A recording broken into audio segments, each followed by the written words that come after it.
Welcome, everyone, to the Insurance Perspectives Podcast. I'm excited to be joined today by Jesse Villafranca, agency owner at Evergreen Insurance based out of Vancouver, Washington.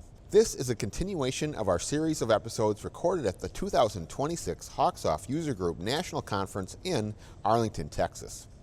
We hope you enjoy today's discussion, and be sure to follow the podcast on Apple, Spotify, and please subscribe to our YouTube channel. Thank you. Jesse opened Evergreen Insurance in 2000, and according to our records, has been a HawkSoft customer for the entirety of his agency's existence. Evergreen has garnered the reputation of educating individuals in an easy-to-understand manner, and they are committed to serving the Vancouver community. Jesse, thank you very much for being here. Welcome to the show. Thanks for inviting me. This is awesome. Yeah, we're looking forward to getting to know you a little bit better, hearing about you and your operation. So to start, why don't you just tell us a little bit about your agency? So we are a team of 9 total. One of those is a virtual assistant in the Philippines named Jeff. We love Jeff. We have 2 stay-at-home moms who work from home part-time, and one of them raises 6 kids with her husband, and the other's got 2 little ones.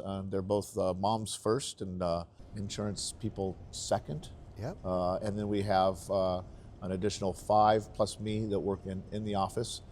We are all in office with capability for remote. And the 5 in office, I think we have a total of about 180, 200 years of experience, something like that. We're a very experienced office. Okay. Yeah. So on the one hand, we're many of us are closer to retirement than say college age. Yep. But we also have some youngsters in the office, including my son Patrick, who's been with us for about 12 years. Okay. Yeah. How did you find your way into the insurance space? Took a long time. So I was with my wife trying to raise our family. We'd moved from California to Washington. Okay. We didn't have a lot. We had what fit in a 26-foot U-Haul. We had each other. We had 3 kids, a cat, and a plant. Okay. Plant must have been a special plant. It was. That plant drove with me in that U-Haul from Southern California to Washington State on the floorboard of that U-Haul. And on my 33rd birthday, I pulled into the parking lot at Shasta Lake. Okay. And I put that plant up on the roof of the U-Haul, and I put the cat that was in the little cage next to me on that floorboard where the plant was, and I slept for about 3 hours, and then I drove the rest of the trip up. So literally when we moved to Washington State, we had each other and what would fit there, and that was it. And I started volunteering when Patrick, my son, joined the Boy Scouts, Cub Scouts. I started volunteering. From that, actually, we found an insurance agency, or one found us, if you want to know the truth. It's bizarre. Okay. I had a friend who was volunteering with me looking for office space, and where he was looking, there was an accountant who had just moved to a new location, and she was going to sublet these little offices out, 10 by 10 offices, and he was looking for one to be an American Express agent. And while he was there looking, the insurance commissioner's office was in investigating, trying to find an agent who had disappeared. And long story short, we were able to acquire a very, very small book of business. We borrowed about $10,000 from a friend of ours and opened up. And I was trying to get appointments with the carriers to see if they'd appoint us. And we had to start our own agency. The book that we bought, we couldn't buy the agency. It was not in a position to be purchased. So we bought just active policies. And one of the reps came in and she said, "We'd love to appoint you. Tell me where you're going to put your documents, your files." And I looked behind me and there's like a blank wall. And I said, "I'm going to get a file cabinet and put them back here." And she said, No, you're going to call this guy named Paul Hawkins. Wow. And talk to Paul.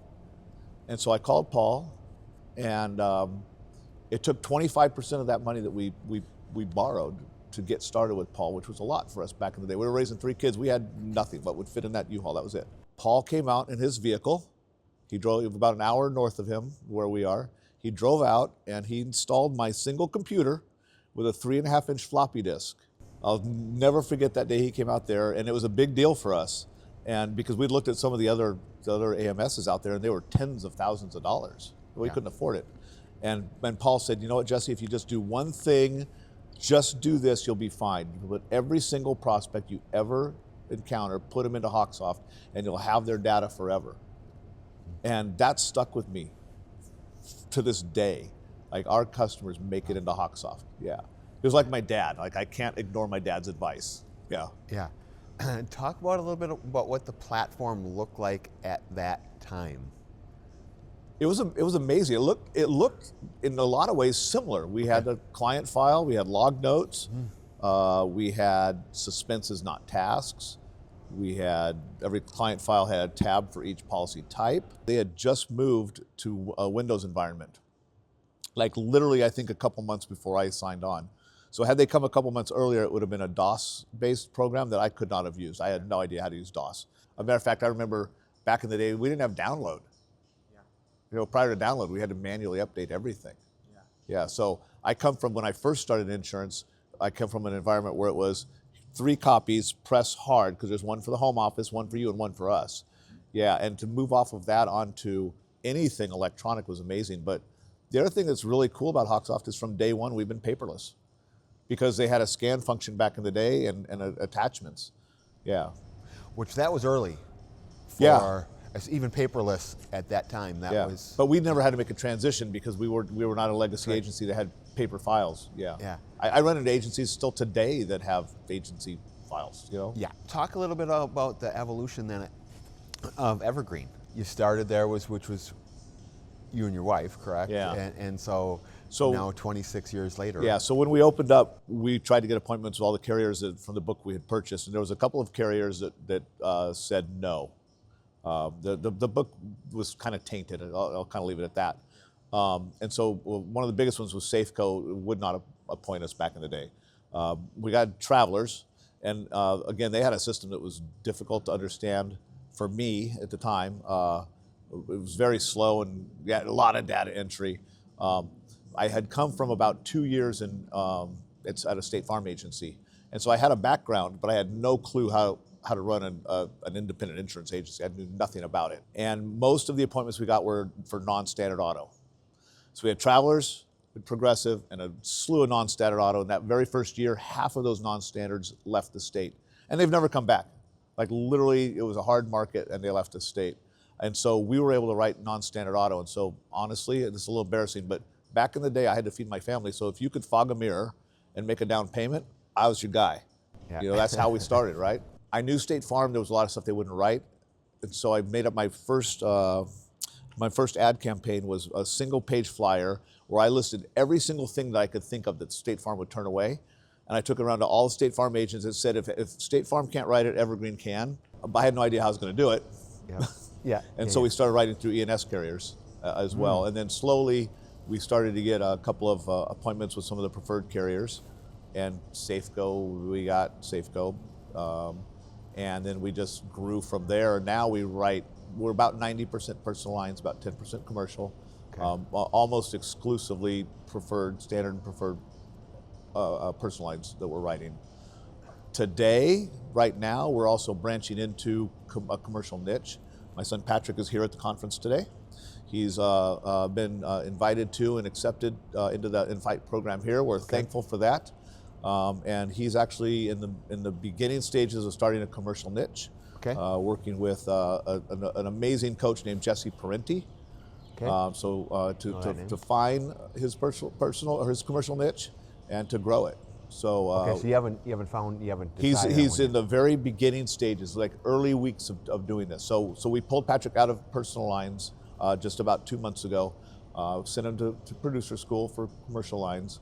And now he's in the middle of doing it. So we're looking at it like a new opportunity. It's he's starting a commercial lines niche from scratch. Wow, that's kind of the look. So we'll see where that grows into, something more and different. So we're thankful that we have the opportunity to do that now. And that's going to give him an interest too, to kind of change gears a little bit. Yeah. Go after a certain market, develop a marketing program for it, and kind of dial in. And it'll give him his own thing. Yeah. Talk a little bit about what brought him into the agency and a little bit about what that looked like at the time. He was a young guy. He was 22, 23, also trying to find his way. And he'd tried a few different things. Nothing quite fit. And so we were in need of additional help. He fit the bill. And so we brought him in, and he started, we kind of call it, started just kind of working at my elbow, right? He's across the hall, he's in the next office, whatever. And it was just one-on-one coaching constantly. Yeah. One-on-one coaching. And so what did he learn? He learned a lot, but he also learned all my bad habits. You know? Did he give you much like, hey, Dad, you think we can do it this way? Or what about if we use this program? He's a lot like that now. He wasn't in the beginning. He was finding his way. He's a lot like that now. And how about this program is pretty funny, because you come to the Hug conference, and prior to, your information is spread to about 2 billion vendors. And they all want to contact you in advance to make sure you're going to contact them here. They only want 30 seconds of your time. Times 2 billion is a lot. Yeah. Yeah. Well, he's on that list too. And what I found out about him is he has now got shiny object syndrome. Yeah, we all do. Yeah, he really does. And I'm actually thrilled. They actually have a course I saw on the list called Shiny Objects. So yeah, he is like that now, and we're trying to find our way. Yeah. Cool. So with him and one other team member, Mary, we've kind of formed a small leadership team. And one of the beautiful things about that is I have a new career. I'm no longer client facing. I haven't been in some time. And so my new career is to develop a leadership team to grow this agency beyond me. Yeah. I want to circle back a little bit. So you started with HawkSoft in 2000. What's kept you there? There's so many things. I'm trying to figure out the best way to answer this. The first and foremost is they're the probably only vendor we've ever had who I feel like cares about us personally, honestly. They're real. Back in the day, I could call for service and I'd get the programmers on the phone sometimes, because that's all there was. There was only a handful of people, right? And so, I mean, Jake Dunbar's here. I used to get Jake on the phone all the time. He's a mucky muck now. In the beginning, it was like they knew me, and they still know me. Yeah. They still know who I am. They appreciate who we are. Their commitment to the agency, independent agency channel is amazing. Yeah. Every other vendor we've ever had, they're happy to be with us, and they care, most of them. But at the end of the day, it's just a business transaction. There's something different with HawkSoft that is beyond a business transaction. Name a company that listens and makes changes to their program like HawkSoft does. Yeah. There isn't one. Why do you attend these Hug events?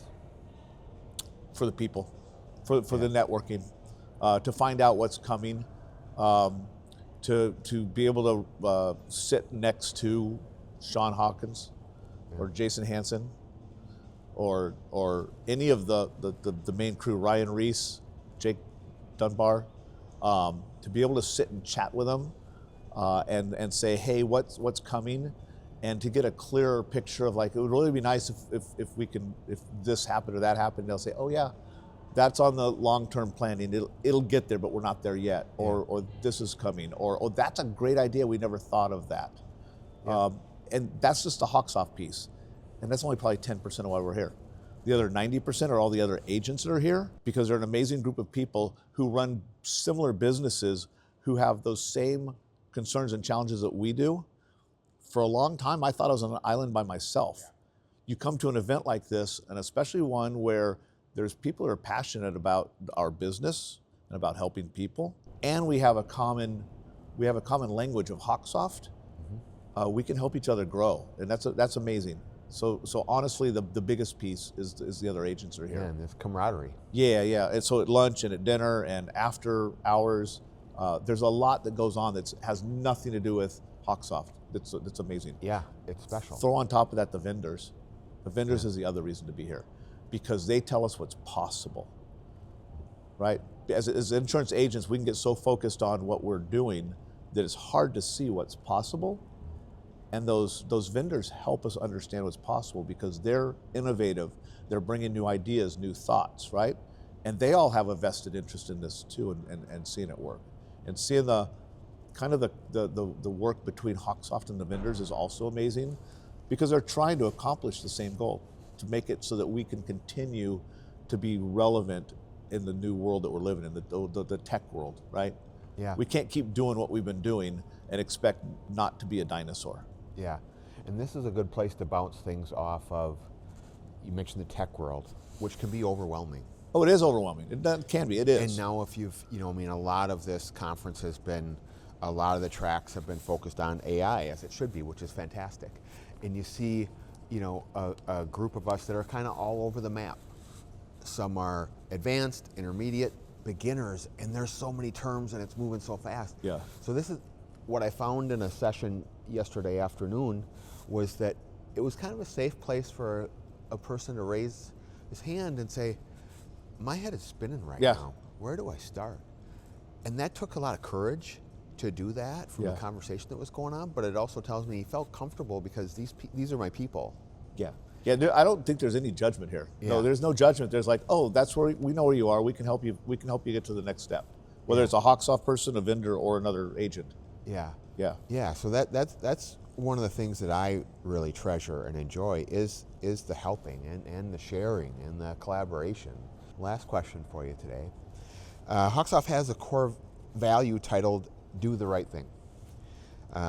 Can you talk about a time that as an agency owner you did the right thing for your employees or your customers? I'd like to think we do something daily. Yeah. I'd like to think so.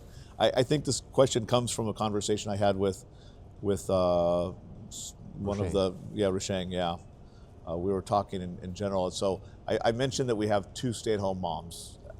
Our agency motto is because family matters. We believe family is important and that everything starts there. And I think that's one of the things that pulls us back to HawkSoft, is they're very similar. We're fully aligned there. I have a mom who works for me from home. She's been working for us for 7, 8 years maybe. Her dad was a farmer's agent. He retired. She got pregnant again. She had 3 daughters and she got pregnant, and it was twins. They're very excited. And those twins came early. They were in the NICU. They're in Portland, and they were tiny. We're not a big agency. We don't have a lot of extra resources, but we paid her full hours for months and months until she could get back to work, because it was the right thing to do at the end of the day. But I'm going to flip it around too and just tell you there's one more thing. I'm so appreciative of this business, the industry that we're in, and my team, our team. My wife got sick about a year later. Christmas Day of 2020, she went in the hospital. She's my business partner, and she was our back office. She was in the hospital for 7 weeks, and she almost didn't come home. When she came home in a wheelchair. And I was completely client-facing, and I had a lot of clients who wanted to call and talk to me. I was out of the office for 9 months. I did the absolute minimum. I figured out how to do things that Marie was doing, my wife, and very little else, forwarding emails. My team did the right thing for me. To me, that's the bigger question and the bigger blessing for us. You can ask what I've done right. I've done a lot that's right, I hope, but what people have done for me, I'm truly grateful for. But I think that also speaks to what you've done for them, right, over the years, and that's leadership, and because you've treated them well. I hope so. You've showed them the way. When you needed it, they were there. Yeah. That's I couldn't have done that if I had a 9-to-5 job. Yeah. I couldn't have done it. Yeah. Wow, thank you for sharing that. That's special. Thank you for joining us today. We appreciate you being here. We appreciate you taking the time out of your conference to sit down with us, and it was a great conversation. Thank you to our listeners for listening to today's podcast. For the best way to contact today's guest, click the episode description below. We appreciate you listening and hope you join us next time on the Insurance Perspectives Podcast.